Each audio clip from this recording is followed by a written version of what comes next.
Today I will be showing off how to grind the golem without using weapons or items.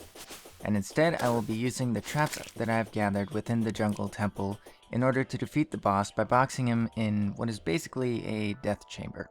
Now before this method can be done, you first need the steampunker, which you should have unlocked at this point by defeating at least one mechanical boss. From them you will need 2 teleporters and a blendomatic. Using the blendomatic to make asphalt blocks from 2 stone blocks and 1 gel each, you can make a flat area to run across with a teleporter on either side, making an endless running area to help dodge the golem's attacks while the traps are damaging the boss.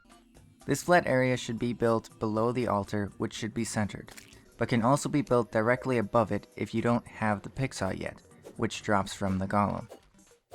If built directly above the altar, the golem will most likely spawn on the track. If this happens, just move away from it so that it jumps inside the box you will be making. Next, once you've gathered up as many traps as you could find in the temple, start building the box where the golem will be spawned inside of. The golem itself is 10 blocks wide by 14 blocks tall.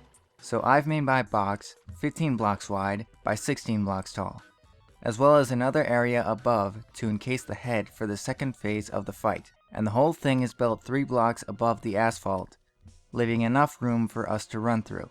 The box should be a little wider than the golem in case it spawns on the asphalt, to ensure that if it does spawn there, it has enough room to jump inside our box. Once the box is finished, hook all the traps up to a 1-second timer, as well as any heart statues you may have, and don't forget to hook the teleporters together, preferably separate from the traps and statues.